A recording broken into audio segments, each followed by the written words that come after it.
So degree వాళ్ళు ఎవరు సాఫ్ట్వేర్కి ఈజీగా ఎంటర్ అవ్వచ్చు. సో జనరల్గా ఏంటి అంటే, సో మనందరికి తెలుసు సాఫ్ట్వేర్ అంటే ఫస్ట్ ప్రిఫరెన్స్ అనేది top MNC companies, IT, CSE, MCA and ECE and ఇంకా ఇప్పుడు చాలా కొత్త కోర్సులు వచ్చాయి. ఆర్టిఫిషియల్ ఇంటెలిజెన్స్ అని, మెషిన్ లెర్నింగ్ అని, డేటా సైన్స్ అని, బీటెక్లోనే ఈ కోర్సులన్నీ వచ్చాయి. కానీ డిగ్రీ వాళ్ళు ఎవరు ఎలిజిబుల్?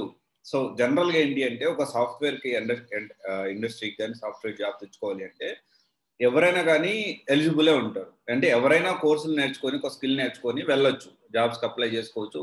పెద్ద కంపెనీలో కాకపోతే చిన్న మిడ్ లెవెల్ కంపెనీలో, దాంట్లో కూడా కాకపోతే ఇంకా చిన్న మిడ్ లెవెల్ ఇంకా చిన్న కంపెనీలో మనకి జాబ్ అనేది వస్తుంది.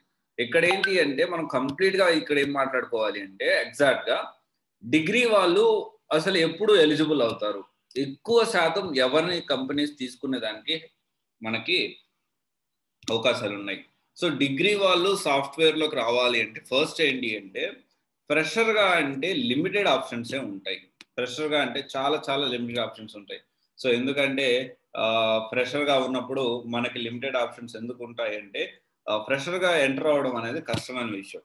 కానీ ఎప్పుడు మనము ఎంటర్ అవ్వచ్చు డిగ్రీలో అంటే, కొంత ఎక్స్పీరియన్స్ వచ్చిన ఒక 2 years ఎక్స్పీరియన్స్ ఉంది, ఒక 3 years ఎక్స్పీరియన్స్ ఉంది, మనం ఈజీగా జాబ్లోకి ఎంటర్ అవ్వచ్చు. ఒక 3 years ఎక్స్పీరియన్స్ జాబ్లోకి ఎంటర్ అవ్వడం పెద్ద విషయం కాదు. ఓకే, 3 years ఎక్స్పీరియన్స్ ఉన్నప్పుడు జాబ్లోకి ఎంటర్ అవ్వాలి అంటే ఆ ఎక్స్పీరియన్స్ పెట్టుకొని వెళ్ళిపోవచ్చు మనం.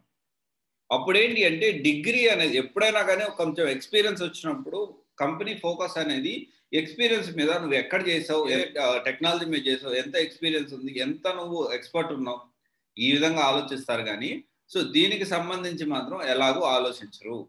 అంటే డిగ్రీ గురించి నీ గ్రాడ్యుయేషన్ ఏంటి, ఎంత పర్సంటేజ్ వచ్చింది, దీనికంటే అప్పుడు వెయిటేజ్ అనేది ఎక్కువ, ఫోకస్ అనేది కంపెనీస్ ఫోకస్ అనేది డిగ్రీ మీద ఉండదు, ఎక్స్పీరియన్స్ మీద ఉంటుంది.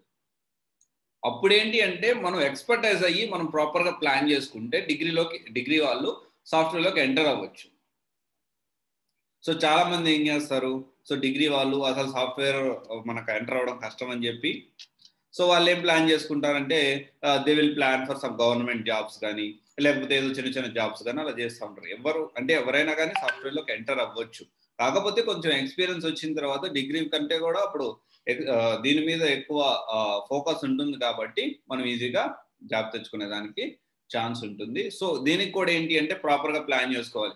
నేను డిగ్రీ నుంచి వచ్చాను, సాఫ్ట్వేర్లో దేనికైనా ఎంటర్ అయిపోతానని చెప్పి అక్కడ ఉన్న కోర్సులు, లేకపోతే ఏదో తెలిసిన కోర్సులు, జావా ఫుల్ స్టాక్, లేకపోతే పైథాన్ ఫుల్ స్టాక్, లేకపోతే రియాక్ట్, ఇంకోటి కాకుండా ప్రాపర్గా అప్పుడున్న పరిస్థితిని బట్టి మీ ప్రొఫైల్కి ఏం సెట్ అవుతుంది, కాల్స్ దేనికి ఎక్కువనే ప్రాపర్గా ప్లాన్ చేసుకొని అప్పుడు ఎంటర్ అవ్వాలి. ఓకే, సో అప్పుడు ప్రాపర్గా ప్లాన్ చేసుకొని ఎంటర్ అయితే మనకి ఈజీగా జాబ్ వచ్చేదానికి పాసిబిలిటీ ఉంటుంది. సో ఇది ఒకసారి ఆలోచించండి. Thank you. This is Raj signing off, సివసి guidance private limited, one stop solution for all job oriented courses. Thank you.